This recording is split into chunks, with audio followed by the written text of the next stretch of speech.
Hey folks, Tom here, Woodsman's Parts Products. Been a long time since I made a video. I hope I remember how to do this. I'm going to do this in like couple of clips and stick them together and slap it up. I just wanted to document this.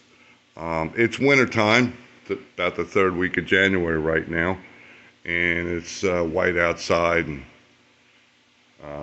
kind of snotty and overcast. And for the last month or so, I've been working on this machine. This is not something I do ordinarily, but it's wintertime shop work.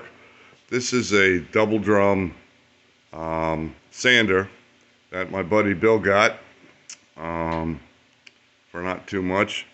And he dropped it off here when we picked it up, and it was a mess. A real mess. Had been sitting in a barn for maybe 15 years or so or more. The conveyor was seized up and nothing to turn and kept blowing breakers and whatnot. So that was about 14 months ago or so. He got it. I took it all down to nuts and bolts and pieces, gave him the frame and the sheet metal and all that, and he cleaned it up and did a paint job while I cleaned up all the detailed parts, polished everything, took off the burrs, made stuff move and work again. This right here, which you can't see too well, here on the back up, is the old platen, which is flake board, about 1.25 inches thick. The edges are messed up. There's some rotted holes. This one corner got wet when it was stored in the barn and swelled up, so that all had to be replaced. I made a new one out of a laminated Formica desktop that worked out just beautiful. This is the old conveyor behind it. This is a heavy rubber conveyor belt, stiff as the dickens, and from sitting over-tensioned and crooked, it took a set, and there was no way to solve that. So what I did was we ordered a brand new conveyor belt. This is 120 grit abrasive made as a conveyor belt. Works like a dream. I got 4 of them because, well, I got 3 of them because that was in minimum order, and we should have spares to last forever. So a new platen, you can see the white thing here, that's all you can see of the platen. Everything got polished up, cleaned up, all the pieces fit, all the threads run with your fingers, no rusty stuff. New belts over on this side.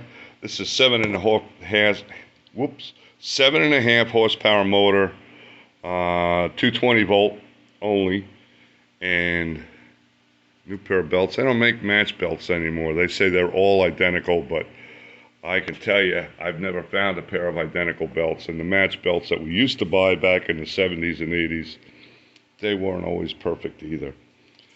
Still got some things to do. This is a work in progress, but I've got it operating and tested.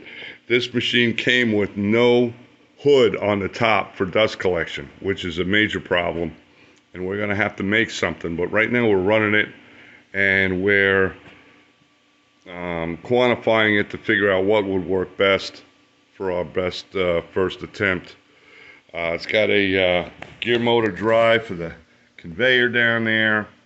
You can see we've got a bunch of sawdust already because everything was cleaned and oiled up.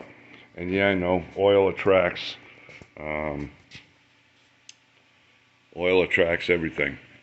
So this is a real hokey setup. I still have, you can see in the background, I got all the tools and pieces and whatnot are still here. It's not cleaned up at all. I still got some sheet metal to put back on, but it's a work in process. This hokey dust collector thing is just to help cut some of it down. And believe it or not, that silly little hood there does an awful lot to keep the floating dust out of the air. The first time I tried it without anything on it, I had so much dust floating in the air that the smoke alarm was going off, and you couldn't breathe in here. And in January, I really didn't want to open up the doors. So anyway, I'm going to test run this just to show you how it works. The drums are all polished up. They're aluminum, and it took me a little while to learn how to get these on and get the clips on and all that. The front drum has 80 grit. The rear drum has 120. And underneath the 120 is a very thin piece of, you can see this white line here. That's not aluminum, that's felt. Just to give it a little bit more thickness. So once the 80 grit cuts the wood down, it comes through, and the 120 does the finish pass and still takes a cut. So they can't be exactly the same height, diameter, and all that. This one has to cut, and then this one still has to go a little further down. So, excuse me, a lot of nuances with these machines. Took quite a while to get the platen parallel to the two rollers, and then even more time to get the rear roller to cut a little bit more after the front roller is done. So this is going to be noisy. It's going to be a little hairy for first-time watchers. I haven't wired the drive motor into the actual control box yet. I prefer to have that drive motor so I can just turn it on, because it took a lot of time just to get the belt aligned, to get it to track right. It tracks very slow, and so you have to be extremely patient to let it go around a couple times and then make a slight adjustment. So I have that just with a power cord, and I plug that in to run that. So I'm going to set this up and be ready to go. When I come back, we'll just fire it and run it, and you can watch it. Now, what I'm going to run through here is I have a Eastern Red cedar top that I'm working on, and these are epoxy fills where I just filled in little pinholes, maybe tiny cracks in the knots, things like that. I like to seal everything up good. So I'm going to run that through. I tried it yesterday, but the epoxy wasn't quite hard. It's hard now, so it should sand up real nice. And we'll do a couple passes with that, just so you can see it. Anyway, back in a second. Okay, we're back. Now, I don't know if you can hear me that well. As soon as I turn this on, you will be able to hear me. The blower's running, the conveyor's turning, as you can see. Works real well. And when I fire this up, we're just going to run it through. So you'll just have to make your own subtitles.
Okay, so I guess that you can maybe see this. Everything cleaned up, it's nice and flat. It does really make some sawdust, pancake sawdust. It's fine stuff, and the shop is, yeah, it's not too bad. It'd be a lot worse without that hokey piece of junk dust collector. But yeah, real good. Um, I'll probably just hit this with like 320 on a random orbital sander just to take out those striations, but finishes up real good. Works great. I told my friend Bill, the owner, that he's got a winner here, because man, it does a nice job, and although it's not intended to entirely, it makes stuff flat, nice and flat. So that's why cleaning up takes a little bit. That had a little bit of a bow in it, and I knew that, but I did the glue up, and that is a glue up, by the way. I did the glue up, I put the epoxy on it, and I figured I'd take out the bow, which was not that big, on the sander, hoping that I'd had this done in time. So we got a long way to go. We got to make a hood, got to get this dust collection stuff a lot better. I'm learning the machine. I've never run one of these, so everything that I did on here was a collection of good friends on the forestry forum helping me out with advice, because they have them and they've run them. I don't know if anybody's got one this big, but it doesn't matter. It all transposes by size. And so far I've had no missteps. Everything's working good. Little tweaks here and there. Had trouble with the elevation control. I don't know if that's in the camera range or not. That was for the vibrations. It would dance backwards. So I took the handle off, shoved a garden hose rubber washer underneath, and jammed that back down and tightened it back up. That provides enough friction to keep it from dancing. Although once in a while it moves a little bit. There is, if you noticed, it sounds like a lot of vibration in the machine. What it is if you listen to it, it's a harmonic vibration. It comes and it goes on a cyclical method, pattern. And I believe it's got to do with the belts. I don't have the belts completely tight. One of the tricks I do whenever I rebuild a machine is I leave the belts a little bit loose.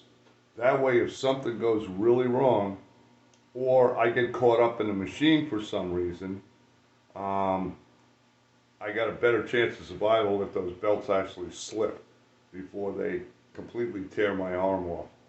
So it's just a safety thing, but I have to tension those belts up properly, and it takes two strong people to do that, because that motor weighs well over 100 pounds, and to jockey that into position and get the belts tight is it's a two-person job. But those are all little things. We're moving along. It's working. It's a beast. I did make a mistake. I didn't put my dust mask on. Sorry about that. I was too concerned about the video. But there you go. Another winter project. It took over a year to get time to do it and get all the pieces together, and learn what I needed to learn. But it's working good. I'm actually a little bit surprised. I didn't think I'd have enough power in the shop to turn this thing on. It draws a full 30 amps, and time for me to wire the conveyor into the regular control box so it all starts at the same time. And then we're going to start thinking about dust hoods and whatnot. Just thought I'd share that with you. Hope you're all doing well. And any questions or whatever, send me an email or leave a comment. Not a lot of people watch my videos, so fortunately I don't have to spend a lot of time answering. Thanks again to the guys on the forestry forum for all their help. Because when we got this, I barely knew what we had, and really was dubious about spending the time it would take. I think I've got maybe a total of about 40 or 50 hours time working on this thing, which isn't too bad considering that every screw and nut was taken down, every bolt, the elevation screws were all rusted, everything was seized up, couldn't crank the handles. We got to make a new platen, get a new conveyor, figure out where to get that, and figure out what the size was, and then all the alignment issues. So there's a lot of work involved. Um, but I don't think I'm up to 50 hours yet of time. So very much worth it. Very nice machine. I was going to say nice little machine, but this is a bit of a beast. I do have to work on that dust issue so that I can breathe, because otherwise I'm going to have to do all my sanding in the summertime, move this out in front of the garage door and put a big fan on it. Catch you later, folks. Be well.